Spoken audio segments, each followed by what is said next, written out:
a leer un pequeño título al inicio del capítulo 3 que nos habla de la exhortación a la obediencia, y dice la palabra de Dios: Hijo mío, no te olvides de mi ley, y tu corazón guarde mis mandamientos, porque largura de días y años de vida y paz te aumentarán.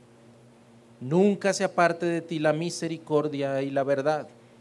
Átalas a tu cuello, escríbelas en la tabla de tu corazón, y hallarás gracia y buena opinión ante los ojos de Dios y de los hombres.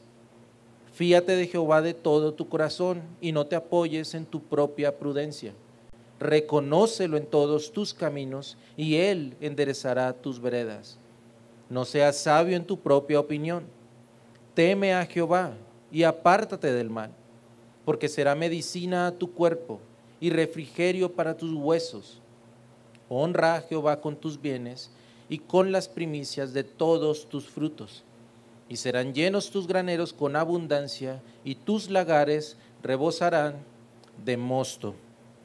Oremos, hermanos. Padre amado, Dios omnipotente, venimos, Señor, un grupo de tus hijos a congregarnos en pos de ti, Señor, en pos de tu palabra, reconociendo, Señor, que fuera de ti no hay salvación, fuera de ti no hay verdad. Reconociendo al igual, Señor, que tu palabra es perfecta, que en ella encontramos completamente la verdad, Señor. Y hoy queremos atender a esa verdad. Y clamamos a ti, Padre, en el nombre de Cristo Jesús, de que seas tú hablando a nuestros corazones en esta mañana, Señor. Que seas tú enseñándonos, ayudándonos, Señor, a poder comprender las Escrituras. Porque solo ellas, Señor, nos pueden hacer crecer en sabiduría, como lo hemos aprendido en este libro de Proverbios, Señor. Háblanos, te lo ruego, Padre, porque te lo pedimos en el nombre de tu Hijo santo y amado, nuestro Señor y Salvador Jesucristo. Amén y amén. Puede tomar asiento.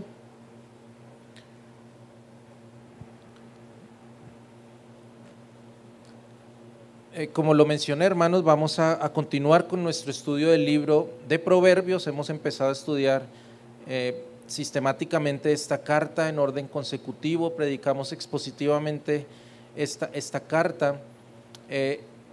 Recién hemos empezado con este estudio y creo que un tema que ha sido muy recalcado por el Espíritu Santo a lo largo de estos estudios ha sido el tema de la sabiduría. Hemos hablado mucho de la sabiduría. Y siendo este el principio más importante del libro, el rey Salomón inicia sentando bases de lo que es la sabiduría y los beneficios de dicha sabiduría. Ahora, pensando en esto de la sabiduría, debemos reconocer que existen dos clases de sabiduría. Una sabiduría humana, carnal, que se desarrolla en este mundo caído, pero otra sabiduría que viene de lo alto, una sabiduría celestial, divina, perfecta. Generalmente, hablando de esto de la sabiduría de este mundo, nos vamos a encontrar con que usualmente, y yo sé que usted me dará la razón, los más sabios tienden a ser las personas de mayor edad, ¿verdad? Las personas que han tenido de cierta manera más experiencias, han experimentado más cosas, han vivido tantas experiencias, han cometido incluso tantos errores, que ahora ellos tienen como consecuencia una sabiduría con la cual pueden aconsejar y pueden conocer muchas cosas. Esa sabiduría es una sabiduría terrenal que se obtiene por medio de la experiencia, como cuando el niño toca la estufa que está caliente y le dices, hey, no hagas eso, no lo toques, pero él hasta que no se quema la manito, no aprende la lección. Esa sabiduría es por experiencia. Esa es la sabiduría de este mundo.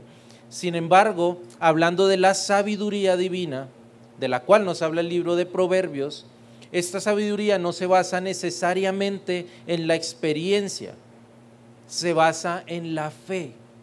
La sabiduría de la que nos habla el libro de Proverbios se basa en la fe. Me explico. ¿Quién creen ustedes que es más sabio? ¿Un hombre que se pone a jugar con fuego en adulterio y piensa que está bien, pero luego se da cuenta de sus errores y pierde su familia? pero finalmente aprende que el respeto y la felicidad traen bendición, o por el contrario, que ese hombre mejor vaya a la palabra de Dios, que acepte la verdad de que no debemos codiciar a la mujer de nuestro prójimo y vivir en contentamiento con nuestra esposa. ¿Qué será más sabio? Bueno, por supuesto que lo más sabio es creer en la palabra de Dios y obedecer. Y eso solo se puede hacer por la fe. No tenemos que sufrir o llorar para al final aprender la lección. Y esta es justamente la intención del libro de Proverbios, hermanos. Darnos una serie de consejos que nos permitan poder vivir bien. Pero solo tenemos que creer a la palabra de Dios y en consecuencia obedecerla. Cuando nosotros vamos a la palabra, cuando la palabra nos está enseñando y nosotros obedecemos, nos estamos librando de un montón de problemas de las cuales aquellos que no conocen la palabra se van a tener que enfrentar. Solo que a veces somos un poquito tercos y no es hasta que nos vemos realmente fritos que miramos al cielo y decimos: Señor, perdóname, yo debí haberte obedecido. Creo que a todos nos ha pasado eso de alguna forma. Bueno, pues Salomón sabía esto. Él era el hombre más sabio del mundo. Él entendía de nuestra rebeldía, de nuestra terquedad, de nuestra falta de fe. Así que en el texto de hoy, él nos va a exhortar a la obediencia, nos va a invitar a la obediencia. Salomón hoy nos va a decir: hey, cristiano, obedece al Señor, no por miedo, sino porque eso va a traer bien a tu vida.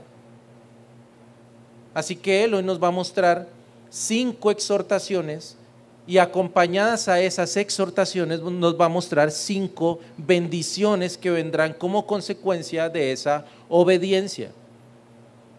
Es como cuando el padre le dice al hijo: hijo, pórtate bien en la escuela, haz todas tus tareas, cumple todos los logros y si tú pasas el año vas a tener este beneficio.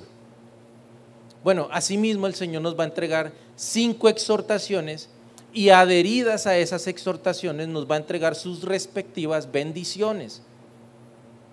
Cuando preparaba el mensaje y meditaba en estas bendiciones que vienen como consecuencia de atender a la sabiduría, de atender a la obediencia, yo me encontré con algo realmente curioso. Hermanos, generalmente, ¿cuáles son los sueños de las personas? Usualmente, ¿cuáles son esas cosas con las que los hombres soñamos? ¿Cuál es su deseo? La típica escena del genio que está enfrente y te dice: muéstrame qué es lo que tú deseas. ¿Qué es lo que la gente usualmente sueña? Si fuéramos a la calle, hiciéramos la tarea y fuéramos y le preguntáramos a las personas: oye, ¿con qué sueñas? ¿Qué es lo que anhelas? Yo creo que escucharíamos muchas cosas, pero si condensamos las respuestas, usualmente tendrían que ver con unos de estos 5 puntos que vamos a tratar hoy. La gente suele decir o soñar con la longevidad: yo quiero vivir mucho tiempo, yo quiero vivir muchos años. Otros sueñan con la honra, con la reputación, con ser reconocidos. Otros sueñan con tener un buen futuro, seguridad, estabilidad. Otros dicen: no, yo sueño con la salud, más aún aquellos que están atravesando situaciones difíciles de enfermedad. Ellos no sueñan con una casa lujosa, con el supercarro afuera, ellos sueñan con sanidad. Otros, en los que están la gran mayoría, sueñan con un bienestar económico, con una estabilidad financiera. La gente quiere tener dinero. Esos 5 puntos los va a tratar la palabra de Dios hoy. Ahora, yo te pregunto, ¿tú crees que Dios es ajeno a esos deseos en nuestros corazones? Por supuesto que no. Él anhela que tengamos todas esas cosas, pero hermanos, el problema es que lo buscamos donde no debemos y a costa de lo que no debemos hacer. Entonces, hoy vemos a la gente buscando salud en el quirófano del hospital, queriendo tener una buena reputación, pero mintiendo en las redes sociales, publicando una vida falsa a costa de que los demás piensen que yo vivo una vida perfecta. Otros quieren crecer económicamente, pero por medios deshonrosos que para nada glorifican a Dios. Hoy vamos a ver cuál es el camino que Dios ha establecido para que cada uno de nosotros podamos disfrutar bíblicamente de estas bendiciones. Así que si usted es de aquellos que trae su cuadernito y toma apuntes, la primera exhortación que nos va a dar hoy el rey Salomón, el autor del libro de Proverbios, es esta: mantente firme en la palabra de Dios. Primera exhortación: mantente firme en la palabra de Dios. Ahora, esto de exhortación, antes de entrar al punto, ¿qué significa? ¿Qué es exhortar? Porque hablamos de exhortaciones. Bueno, exhortar, hermanos, es incitar a alguien por medio de mis palabras para que haga o deje de hacer algo. Eso es incitar. Utilizar mis palabras para invitar a una persona que haga algo o lo deje de hacer. La cuestión con las exhortaciones es que a primera vista las exhortaciones parecen regaños. Pero hermanos, a lo largo de este tema no vaya a pensar que yo lo estoy regañando cada vez que tocamos una exhortación. Yo solo les voy a estar compartiendo lo que dice la palabra de Dios. Sin embargo, si se siente regañado, pues hable con Dios, ¿verdad? Que es el autor de la palabra. Y usted le consulta. Así que esta primera exhortación de mantenernos firmes en la palabra de Dios la encontramos en los primeros 2 versículos del capítulo 3. Versos 1 y 2 del versículo 3.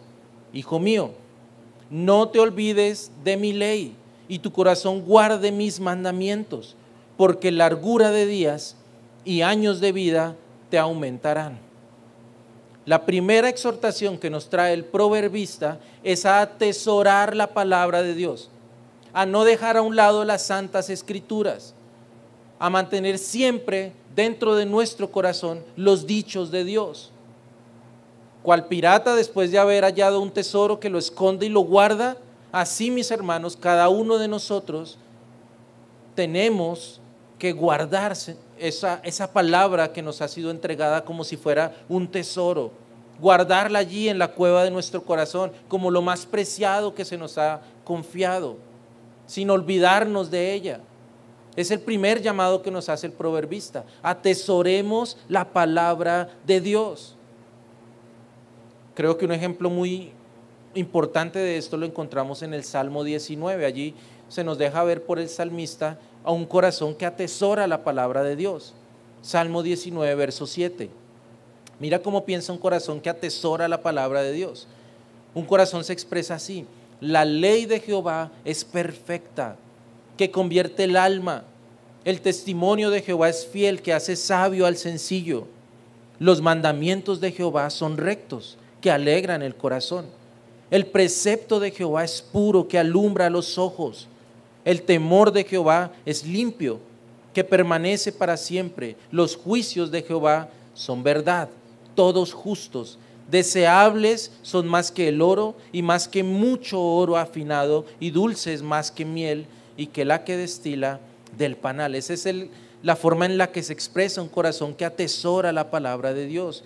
Mis hermanos, Dios nos está exhortando a no olvidarnos de su palabra, a una palabra que fue escrita a lo largo de 15 siglos por más de 40 autores, que luego de ser sellada ha sido preservada por el mismo Dios para que mucho tiempo después, 2000 años después, nosotros pudiésemos tenerla en nuestras manos, en cada una de nuestras casas. Es más, pudiéramos congregar para venir a atender su palabra. Hermanos, esto es milagroso. ¿No ha meditado en eso? Que nosotros podamos tener la Biblia intacta desde cuando se escribió, 2000 años después. No hay un libro que tenga eso. Dios ha preservado su palabra. Dice que el cielo y la tierra pasarán, ¿verdad? Pero su palabra no va a pasar jamás. Y Dios ha guardado su palabra para que nosotros hoy pudiésemos acercarnos confiadamente a ella.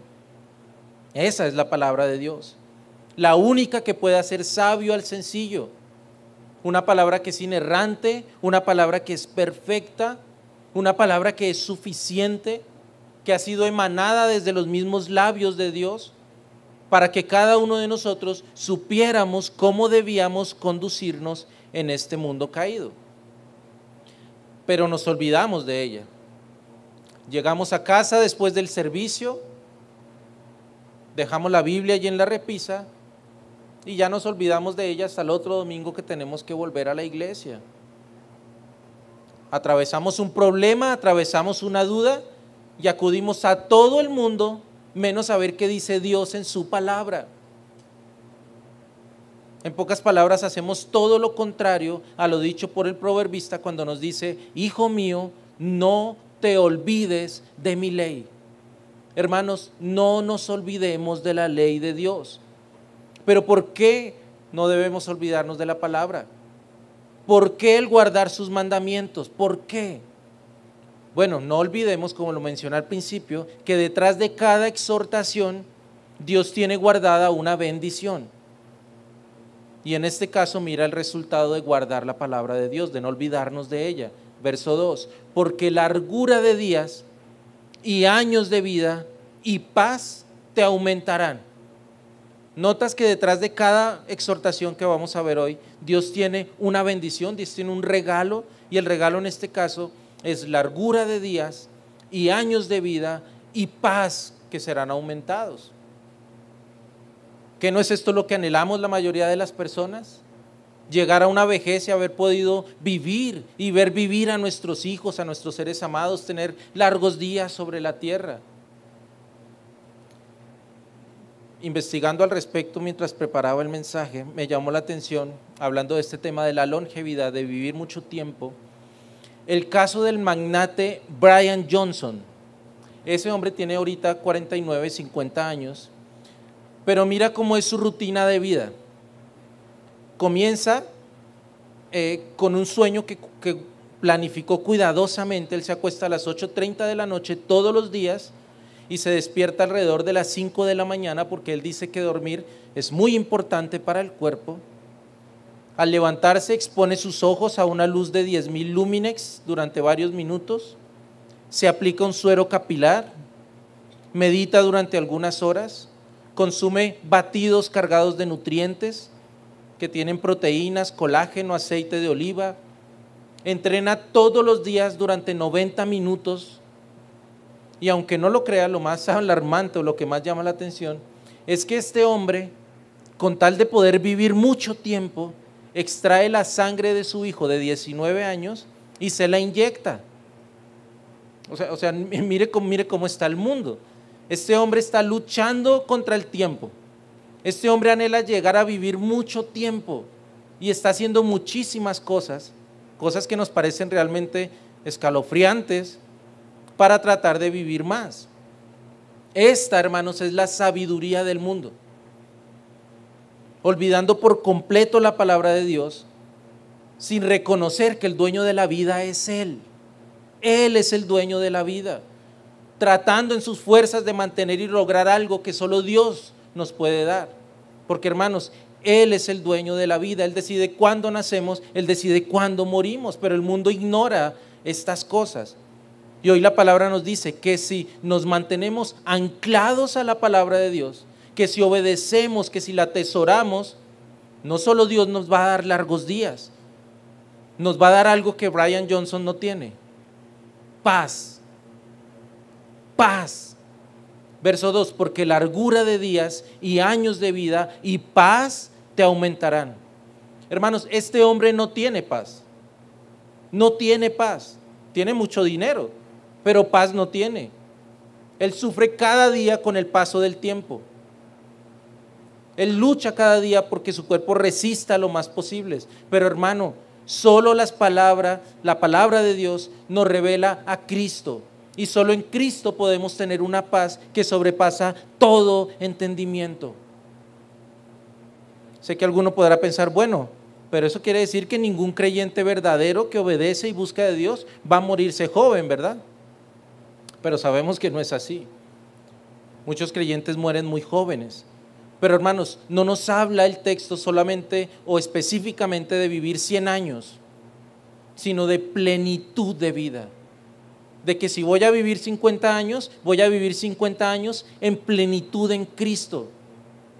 Y hermanos, vivir un día en la plenitud de Cristo es mejor que vivir 1000 años fuera de Él. Así que la palabra nos habla de plenitud en esta tierra. Ahora, yo quiero hacer énfasis en la expresión del proverbista de no olvidarnos de su ley, porque a veces muchos hermanos sufren porque no retienen la palabra, porque a veces no la memorizan. Les preguntas el lunes de qué se habló el domingo y ya no se acuerdan. Hermanos, les voy a dar el tip, el secreto, estén atentos a esto, para que no se les olvide la palabra. ¿Están listos? La única forma de retener la palabra y de que no se nos olvide es poniéndola en obra. Poniéndola en obra. Cuando tú vienes a la iglesia, cuando tú atiendes la palabra, puedes llenar 2 hojas de apuntes, pero si no obedeces lo que se habló, la otra semana ya no te vas a acordar de nada. Pero si atiendes la palabra, si buscas en las escrituras, si obedeces lo que está allí, si lo pones en obra, esa palabra ya se quedó escrita en tu corazón. Vas a obedecer, no se te va a olvidar. Esa es la manera de guardar la palabra, de no olvidarnos de ella. Tenemos que obedecerla. Eso en cuanto a la primera exhortación que nos da el proverbista. Segunda exhortación, exhortación número 2. Vístete de misericordia y verdad. Vístete de misericordia y verdad, versos 3 y 4. Nunca se aparten de ti la misericordia y la verdad. Átalas a tu cuello, escríbelas en la tabla de tu corazón y hallarás gracia y buena opinión ante los ojos de Dios y de los hombres. Mis hermanos, durante nuestro camino por este mundo, nos vamos a encontrar con un sinnúmero de situaciones en las que estas 2 palabras nos deben acompañar siempre: misericordia, verdad. Misericordia, verdad. ¿Qué es la misericordia? Yo ya lo he explicado antes, pero lo recuerdo. Misericordia viene de la unión de 2 palabras: míseros, que habla de miseria, y cordia, que habla del corazón, de ahí cardiología, miocardio. Cuando hablamos de misericordia, habla de hacer pasar la miseria del otro a través de nuestro corazón. Yo soy misericordioso cuando miro al otro, su sufrimiento, y lo hago parte de mí. Me involucro con él, como dice la palabra, lloro con los que lloran, me alegro con los que están alegres. Eso es misericordia, es empatía. ¿Qué es la verdad? Bueno, la verdad es establecida por Dios. Solo Él dijo ser la verdad. ¿Dónde encontramos esa verdad? En la palabra de Dios. Juan capítulo 17, verso 15. No ruego que los quites del mundo, sino que los guardes del mal. No son del mundo, como tampoco yo soy del mundo. Santifícalos en tu verdad. ¿Y qué es la verdad? Tu palabra es verdad. La palabra de Dios. Es decir, el Señor nos está diciendo: vístete de misericordia, de amor por el otro, de empatía con el otro, pero vístete también de la verdad, de la palabra de Dios. Ahora, nota que Salomón nos insta, como dice en el texto, a atar esas 2 palabras alrededor de nuestro cuello. Él dice: átalas a tu cuello. Como si yo tuviera acá mi corbatita, ¿verdad? Entonces acá tengo la misericordia y acá tengo la verdad. No puedo quitar la verdad, no puedo quitar la misericordia. Yo tengo que mantenerlas juntas, atadas a mi cuello. ¿Por qué lo hace? ¿Por qué nos invita a tener esas 2 palabras en nuestro cuello? Hermanos, porque la una separada de la otra se pueden volver pecaminosas. Atiéndeme a esto. La misericordia separado de la verdad se pueden volver pecaminosas. Tú puedes tener la verdad, pero si no la usas con misericordia, con amor, te vuelves ofensivo, te vuelves agresivo. Por el contrario, una persona muy misericordiosa, pero sin la verdad, se convierte en un hipócrita. Por eso el llamado del rey Salomón, inspirado por Dios, a exhortarnos diciéndonos que debemos atar las juntas a nuestros cuellos, que sean inseparables. A veces, hermanos, en nuestra familia o en la iglesia, vemos comportamientos que, fundamentados en la palabra de Dios, que es la verdad, sabemos que están mal. Nosotros vemos pecados en uno, vemos pecados en el otro, los vemos más fácil que verlos de nosotros. Y al ponerle de presente al hermano esa falta, porque tenemos la verdad, ¿verdad? Porque nos damos cuenta que su comportamiento es en contra de la palabra de Dios, ahí vamos y llevamos esa palabra como una espada desenvainada para atacar al hermano. ¿Por qué? Porque tengo la verdad. Yo veo la verdad, veo el error del hermano y me voy contra él para atacarlo con la verdad. Pero si no vamos, hermanos, acompañados también de la misericordia, nos volvemos orgullosos, nos volvemos legalistas, nos volvemos fariseos, porque estoy atacando al otro porque tengo la verdad. Por el otro lado, si no conocemos la verdad y vemos al hermano, vemos a la hermana en un pecado y somos solo amor, somos solo ternura, somos solo amistad, entonces no lo corregimos, bueno, también estamos fallando, porque por falta de conocimiento en la verdad estamos permitiendo el error del hermano. Así que hay dos extremos. Por eso la invitación de Salomón: mantengamos juntas en nuestra vida la verdad y la misericordia, de tal manera que cuando vamos con el hermano para corregirlo, lo hacemos en amor, lo hacemos reconociendo que nosotros también podemos caer el día de mañana.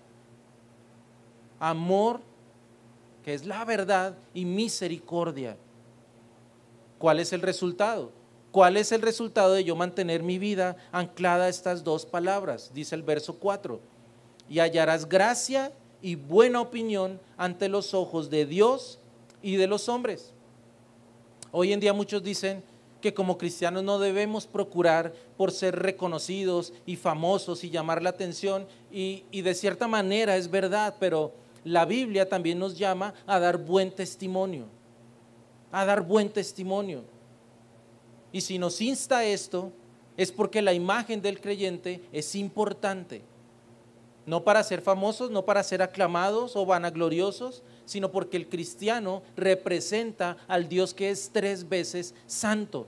Así que nuestra reputación, por supuesto que es importante, nuestro testimonio. Por eso, iglesia, seamos hombres y mujeres que unen a la verdad la misericordia. Seamos hombres y mujeres que hemos aprendido por gracia con el amor con el que también Dios nos ha enseñado. Y veremos que nuestro entorno nos va a reconocer por nuestra integridad. Y no solo por los hombres, sino también por Dios mismo. ¿Por qué? Porque lo estamos reflejando a Él. Porque Él no vino solamente a decirnos la verdad, Él vino a darnos su amor. Él no solo vino a entregar la verdad separada del amor, ni tampoco vino a darnos su amor separados de la verdad. Cristo es la verdad, Cristo es el amor, y como hijos tenemos que reflejar ese amor y esa verdad en nuestro comportamiento. ¿Qué nos va a traer eso como beneficio? Bueno, que ahora nosotros vamos a ser tenidos por personas de buena estima delante de nuestro círculo, delante de nuestra iglesia, de nuestra congregación. Ellos van a ver en nosotros hombres y mujeres que reflejamos a Cristo correctamente. Amén. Tercera exhortación. Vive en dependencia de Dios. Vive en dependencia de Dios. Esta exhortación la encontramos en los versos 5 y 6. Fíate de Jehová de todo tu corazón y no te apoyes en tu propia prudencia. Reconócelo en todos tus caminos y Él enderezará tus veredas. Hermano, hermana, confía en Dios. Vive en dependencia de Él. Que Él sea para ti como el agua a un pez, como las alas para un ave. Vivamos en dependencia de Dios. Y yo creo que justo esta es la parte más difícil sobre todo para el nuevo creyente, para aquel que está empezando a caminar con Dios. Porque el ser humano ha planificado su vida, ha tomado sus decisiones, ha llegado a determinado punto en su vida guiado por su corazón, por un corazón que es engañoso. Y cuando tiene un encuentro con el Dios vivo, con el Rey de Reyes, Dios empieza ahora a organizar su vida, ya no conforme a los deseos de ese corazón, sino conforme a su voluntad. Y pasamos de la vanidad de nuestras ideas a tratar de caminar en la voluntad de Dios. Y hermanos, para eso se necesita confiar en Dios, confiar en Él. Creer que sus planes para nosotros son mejores que cualquier deseo que haya en nuestro corazón. Se requiere creer verdaderamente que los caminos de Él son mejores que los nuestros y que sus pensamientos son más sublimes que cualquier idea que pueda haber en nuestras mentes. Así que, hermanos, reconozcamos al Señor en todos nuestros caminos. Antes de tomar cualquier decisión, consultemos con Él, corramos a Él.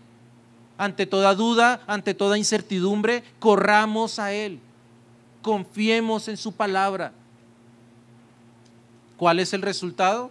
Verso 6. Reconócelo en todos tus caminos, y ¿qué hará el Señor? Él enderezará tus veredas. Hermanos, si por algo se caracteriza el creyente verdadero, es porque él ha reconocido que su vida ya no le pertenece. Ya no nos pertenece nuestra vida. Alguien más pagó el precio por nuestra libertad. Nuestra vida le pertenece al dador de ella. Nuestra vida es propiedad del Señor. Mal haríamos si, teniendo este conocimiento, optamos por tomar decisiones sin consultarle. ¿Por qué? Porque sus planes son mejores de nosotros.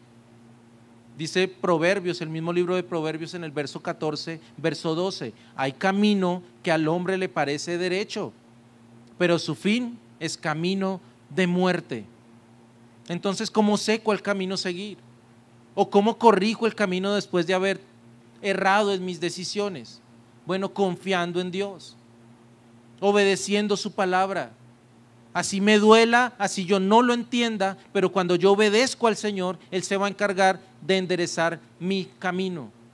Esa es la promesa. Hermanos, Dios no es hombre para que mienta, no es hijo de hombre para que se arrepienta. Él dijo que iba a haber esta bendición detrás de esta exhortación, y así va a pasar. Iglesia, podemos estar seguros de que cuando caminamos dentro de la voluntad de Dios, vamos a sentir seguridad, confianza. Sin importar a dónde vayamos o por dónde pasemos, vamos a estar bien. Vamos a estar bien. Cuarta exhortación, exhortación número 4.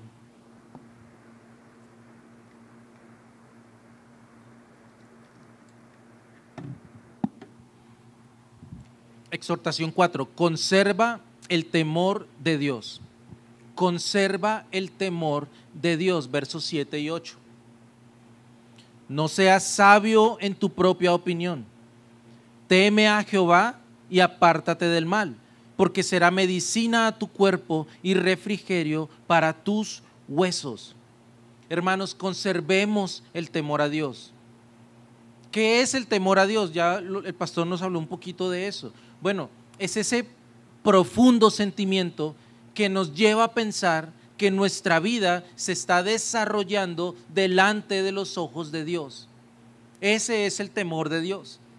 Tener la conciencia de saber que todo lo que yo hago en mi vida se está desarrollando delante de un Dios que lo está viendo todo.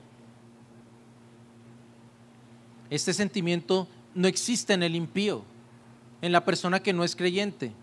El necio cree que nadie lo ve allá en lo oculto. El necio cree que puede hacer muchas cosas escondido y que nadie está viendo lo que está haciendo. Que sus acciones pueden pasar desapercibidas, pero no el creyente. Nosotros los creyentes, como hijos de Dios, tenemos la conciencia permanente de saber que Dios nos observa, que hemos de agradarle en cada cosa que nosotros hagamos.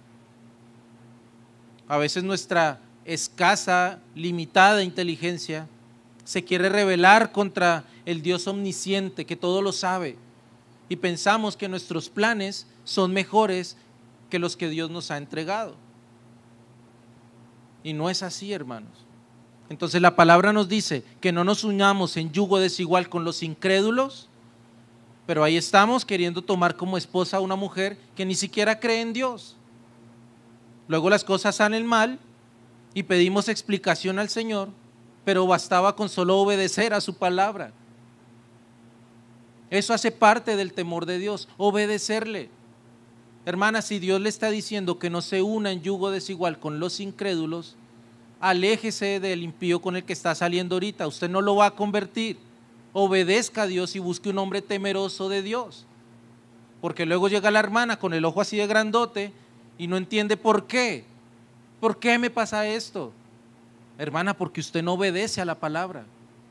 Y los hermanos igual, solo que ya los dos ojos. Pero eso suele pasar.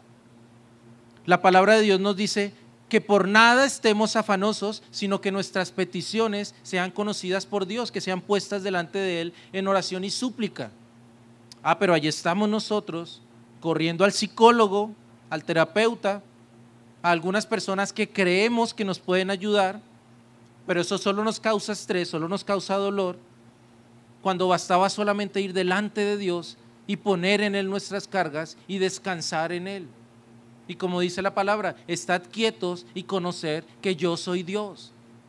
Pero corremos buscando explicaciones, ayuda a todo el mundo, menos a obedecer lo que dice la palabra del Señor.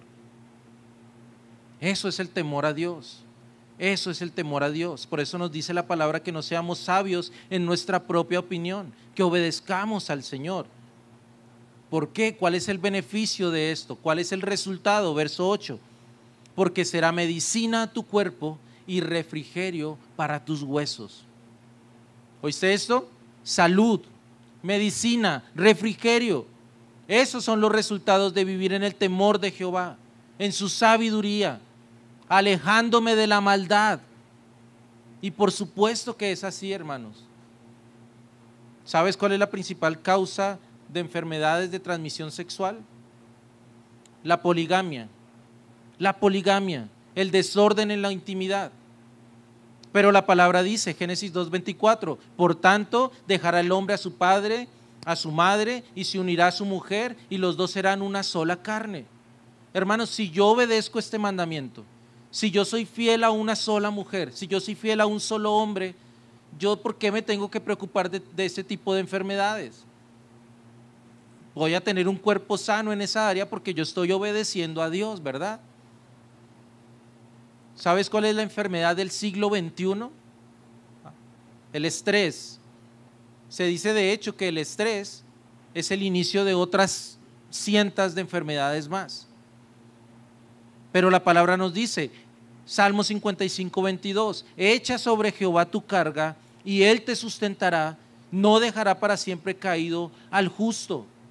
La palabra nos dice en 1 de Pedro 5:6, humillaos pues bajo la poderosa mano de Dios, para que Él os exalte cuando fuere tiempo, echando toda vuestra ansiedad sobre Él, porque Él tiene cuidado de nosotros. ¿Qué estrés vamos a tener si depositamos sobre Él nuestras cargas? ¿Qué estrés, qué depresión va a venir a nuestra vida si Él es nuestro sustento, si Él es nuestra fortaleza, si yo descanso en Cristo? ¿Notan cómo la palabra es verdadera? Hermanos, atender a la palabra trae sanidad a nuestros cuerpos. A mí me duele mucho cuando una persona que dice ser cristiana manifiesta que tiene depresión, que tiene estrés, que no encuentra tranquilidad.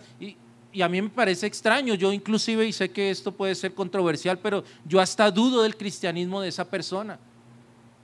Porque hermanos, si una persona cristiana sufre de depresión, entonces la palabra es mentirosa cuando dice que Cristo nos da una paz que sobrepasa todo entendimiento. ¿No será más bien que no estamos bien con el Señor? ¿No será que más bien estamos caminando lejos de Él, que no estamos obedeciendo? Yo creo que la cosa va más por ahí. Pero hermano, ve al Señor. Tienes un problema, corre a Cristo. Tienes una duda, corre a Cristo. Se va a acabar el estrés, se va a acabar la depresión. ¿Por qué? Porque todo está en sus manos. Porque su yugo es fácil y su carga es ligera. Pero no lo hacemos. Entonces vamos corriendo al psicólogo a dejarle nuestro dinero, que ni siquiera lo traemos a la iglesia y se lo damos a él. Ahorita vamos a hablar de eso. ¿Para qué? Si Cristo tenemos todo en Él. Pero no nos es suficiente el Señor. No nos es suficiente el Señor.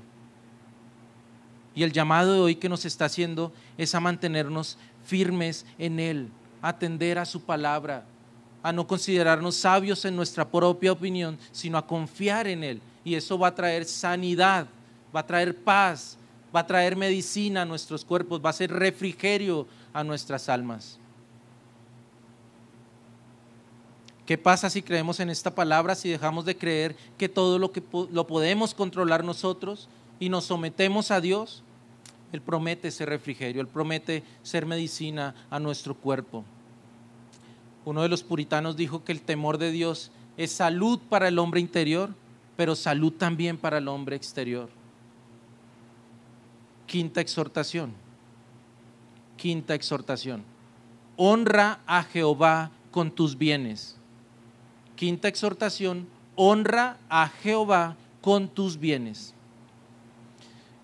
Y en esta parte la cosa se empieza a complicar un poquito, ¿verdad? Porque generalmente en la iglesia se puede hablar de muchos temas, hasta de pecado, y aunque es difícil, lo recibimos. Pero cuando de dinero se trata, la situación es distinta, porque con mi bolsillo nadie se mete, ni la mujer se puede meter con el bolsillo del hombre. Ese es un espacio que no queremos que nadie se acerque. A mí nadie me diga cómo yo tengo que administrar mi dinero. Tu dinero. ¿No es el Dios el dueño de todas las cosas que tenemos? ¿Que del Señor no es la tierra y su plenitud? Pero es que con mi dinero nadie se mete. Bueno, Dios sí se mete. Dios sí se mete porque es de Él. Que Él te haya confiado una parte para que tú la administres es diferente. Por eso dijo alguien una vez que el bolsillo es la última parte del cristiano que se convierte a Cristo.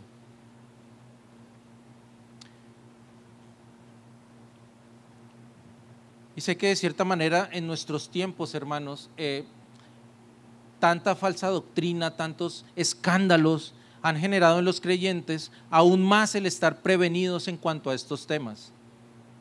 Pero hermanos, noten esto, versos 9 y 10. Honra a Jehová con tus bienes y con las primicias de todos tus frutos. Y serán llenos tus graneros con abundancia y tus lagares rebosarán de mosto. ¿Notó eso? No lo inventé yo no lo inventé lo que acabo de leer, está en la Biblia y tenemos que estudiarlo. Hermanos, servir a Dios con nuestros bienes es el camino de la prosperidad. Servir a Dios con nuestros bienes es el camino de la prosperidad. Lamentablemente me temo que este tema de la prosperidad ha sido un tema de grande discusión en la iglesia del siglo XXI. Y no porque la prosperidad sea mala en sí misma, sino porque en gran número de iglesias no se habla de otra cosa, sino de la prosperidad. Por supuesto que la Biblia habla de prosperidad. Por ejemplo, tercera de Juan 1 y 2. Tercera de Juan capítulo 1, verso 2. Amado, yo deseo que tú seas prosperado en todas las cosas y que tengas salud, así como prospera tu alma. ¿Nota los deseos de Juan? Él quiere que seamos prosperados. La prosperidad es un tema bíblico, pero ese no es el tema central del Evangelio. La prosperidad no es el tema central del Evangelio. Si una persona o una iglesia centra su vida y su ministerio sobre la base de ser próspero y alcanzar abundancia, esa persona o ese ministerio no es de Dios. No es de Dios, porque nadie puede tener a dos señores. El Evangelio es exclusivo. Y todo cristiano verdadero debe tener una sola prioridad en su vida, y no son las riquezas, no es la prosperidad, es Cristo. Es Cristo. ¿Qué hace el falso evangelio de la prosperidad? ¿Ellos predican de la Biblia? Sí. ¿Ellos saben versículos y pasajes? Sí. ¿Dicen seguir a Jesucristo y al Dios Trino? Sí. Pero cuando toman un texto de las Escrituras para compartirlo con la iglesia, lo sacan de su contexto para que ese pasaje apoye su deseo de enriquecerse. Porque como dijo el pastor Sugel Michelén, el evangelio de la prosperidad es verdadero porque prospera el pastor. Y el texto que tenemos delante de nosotros no es la excepción. De hecho, mis hermanos, este pasaje es de los preferidos para aquellas doctrinas de la prosperidad. Hoy estamos delante de un texto que es de los favoritos de las doctrinas de la prosperidad. De hecho, si en una iglesia de la prosperidad se predicara expositivamente, que no pasa, ese pastor estaría contando los días para llegar a este pasaje. Les encanta este pasaje. ¿Por qué? Porque el falso maestro te va a decir algo así: hermanos, me va a poner la actitud de falso maestro, ¿verdad? Hermanos, Dios me dijo, esta congregación va a crecer de gloria en gloria, y enfatizan las R's, yo no sé por qué, pero ahí está. Dios quiere ver cómo la riqueza de los impíos pasa para la iglesia, hermanos. También me dijo esto, hermanos, que esa riqueza no ha podido pasar para la iglesia porque tú acabas de vender tu casa, de sellar ese negocio, de recibir esa herencia, y no has venido a poner delante de Dios las primicias. Eso lo hacen en todas las iglesias de la prosperidad. Entonces se inventan los cultos de primicias, la noche de las promesas, el decláralo y sucederá. Y le dicen al creyente ingenuo, perezoso, que no lee su Biblia, que él está en escasez por su falta de fe, por no darle a la iglesia. Y vemos a ese creyente ignorante en las Escrituras, que teniendo que pagar la renta el lunes, deja la mitad de su pago en el bolsillo del lobo rapaz, pensando que ese es un acto de fe, que así yo le estoy demostrando mi fe al Señor, pero sobre todo con la esperanza en su corazón de que Dios, al ver ese acto, va a responder a él dándole lo que el lobo tiene. ¿Notas esto? Eso es algo diabólico y a la vez es algo triste. Hermanos, las iglesias de la prosperidad son fábricas de personas que tienen en su mente el ser ricos, pero no el ser imitadores de Dios como hijos amados. Proverbios 1:32 nos decía, porque el desvío de los ignorantes los matará y la prosperidad de los necios los echará a perder. Entonces llega el cristiano a la iglesia y mira los zapatos del pastor, el traje del pastor, las 3 camionetas del pastor, la forma en que se viste la esposa del pastor, que para ellos es la pastora, y le dicen, wow, yo quiero tener eso, es que yo quiero vivir así. Es que su modelo es el pastor, su modelo a seguir es el lobo rapaz. Yo quiero tener lo que él tiene, yo quiero vestir como él viste. Mírenlo a él cómo sigue a Dios y miren todo lo que tiene. Su modelo no es Cristo, su modelo es el falso maestro. Pero ¿qué dice la palabra? La prosperidad de los necios los echará a perder. Tengo tantas cosas que hablar de esto, pero por razones de tiempo no podemos profundizar mucho al respecto. Pero mis hermanos, aunque no somos una iglesia de la prosperidad, no podemos dejar de reconocer lo que nos está diciendo el texto. El verso 9 dice, honra a Jehová con tus bienes y con las primicias de todos tus frutos. Es decir, hermanos, Dios quiere ser nuestra prioridad. Dios quiere ser nuestra prioridad en todas las áreas de nuestra vida. Y hermanos, las finanzas no son la excepción. El cristiano debe administrar sus finanzas basándose en este principio, en que Dios es su prioridad. Yo debo recibir mis ingresos, mi salario, y pensar, ¿cómo puedo glorificarte a ti, Dios mío, con esto que me has dado? ¿Cómo puedo exaltar tu nombre, Señor, con estos recursos que tú me has confiado? Ese es el deber del cristiano, así tenemos que pensar. Y hermanos, Dios nos ha puesto en una iglesia local y es nuestro deber sostener la iglesia local. Es nuestro deber sostener la iglesia local. Y qué bueno que me toca a mí compartir este texto. Y hermanos, no fue planeado, créame. ¿Por qué? Porque yo no soy sostenido por la iglesia. Así que usted no dirá, ese dice eso es porque le dan su cheque. No soy sostenido por la iglesia. De hecho, ni siquiera los pastores reciben un salario de esta iglesia. ¿Sí sabía eso? Debiendo recibirlo. Cuando la Biblia habla de primicias, hermanos, en el tiempo antiguo significaba esas primeras cosechas, esos primeros frutos de la labranza, los cuales todo judío tenía que tomar y llevar delante de los sacerdotes para sostener el templo y a los mismos servidores del templo. Hoy no tenemos templo, no somos judíos, la gran mayoría de nosotros no vive de la labranza, de las cosechas, pero sí somos provistos por la mano de Dios. Sí recibimos de Él nuestro sustento. Y hermanos, siendo Dios lo primero para nosotros, es nuestro deber sostener la iglesia. Ese es nuestro deber. ¿Con cuánto? ¿Con el diezmo? ¿Con la mitad? Segunda de Corintios 9:7. Cada uno dé como propuso en su corazón, no con tristeza ni por necesidad, porque Dios ama al dador alegre. Solemos repetir ese texto aquí cuando oramos por las ofrendas. Pero hermanos, es clara la palabra.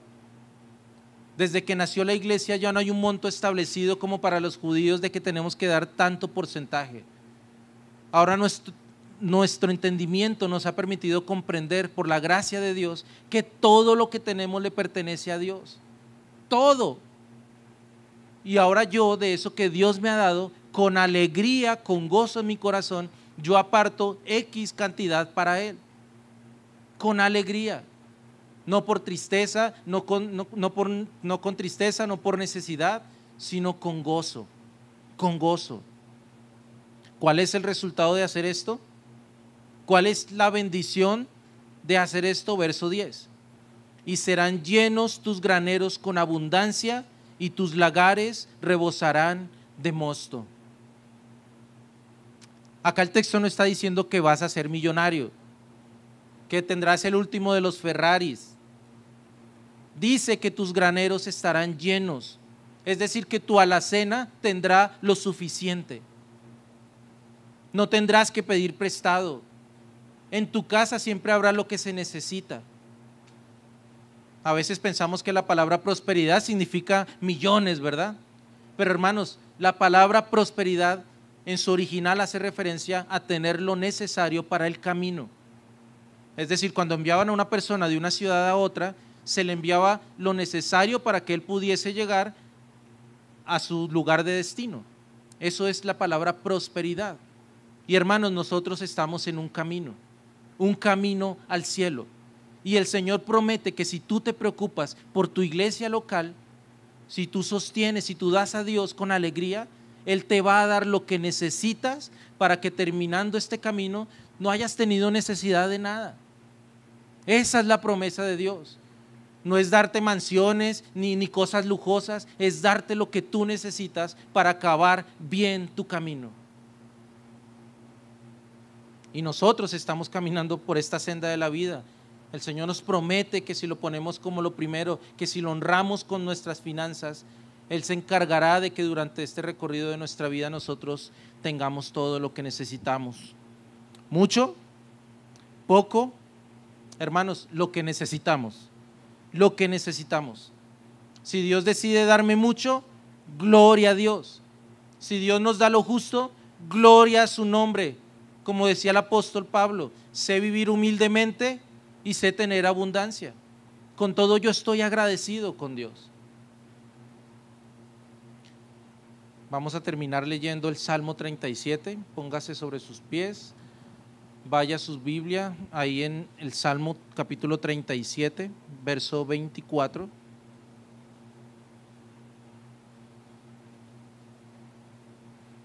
Dice la palabra de Dios: cuando el hombre cayere, no quedará postrado, porque Jehová sostiene su mano. Joven fui y he envejecido, y no he visto justo desamparado, ni su simiente que mendigue pan. En todo tiempo tiene misericordia y presta, y su descendencia es para bendición. Apártate del mal y haz el bien, y vivirás para siempre, porque Jehová ama la rectitud y no desamparará a sus santos. Para siempre serán guardados, mas la descendencia de los impíos serán destruida. Hermanos, Jehová no desampara a sus santos. Nosotros somos los santos de Dios. Fuimos apartados por el Señor. Él nos tomó del mundo y nos puso a un lado, nos santificó, nos escogió como sus hijos. Y hermanos, qué padre cuando su hijo le pide algo, su padre no se lo da, ¿verdad? Si tu hijo te pide algo, tú se lo das, tú le sustentas. Así es nuestro Señor. Así es nuestro Señor. ¿Cuánto más Él, que siendo el Dios Todopoderoso, no va a tener cuidado de nosotros? Él nos va a dar todo lo que necesitamos. No nos va a faltar nada si nosotros le obedecemos, si nosotros confiamos en Él, si atendemos su palabra. Hermanos, Dios nos está exhortando, pero Él tiene bendiciones para nosotros detrás de esas exhortaciones. Así que recibámoslas con amor, recibámoslas con gracia y obedezcamos a lo que su palabra nos enseña. Señor Padre, qué alegría, Señor, poder venir a tu palabra, Señor. Poder observar cuán grandes bendiciones hay detrás de la obediencia, Señor.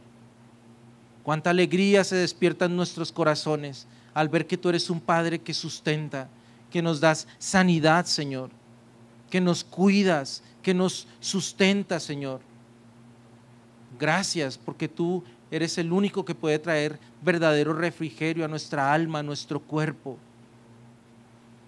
Gracias porque no eres un Dios autoritario que solo manda y manda y manda de una manera caprichosa. Eres un Dios que nos exhorta porque tienes bendiciones para tus hijos amados, Señor, detrás de ellas. Gracias por escogernos, Señor. Gracias por permitirnos ser parte de tu familia. Gracias por permitirnos llamarte Padre y poder escuchar de tu voz que nos llames hijos amados. En ti está nuestra confianza. Gracias por Cristo Jesús. Gracias porque a través de Él podemos disfrutar de esas promesas, Señor. Gracias porque estando nosotros excluidos de los cielos, apartados de la eternidad, a través del sacrificio de Cristo, quien representa la sabiduría perfecta, nosotros hoy tenemos entrada al trono de tu gracia, Señor, para recibir gracia, para recibir oportuno socorro. En el nombre de Jesús oramos, Señor. Amén y amén. Dios les bendiga.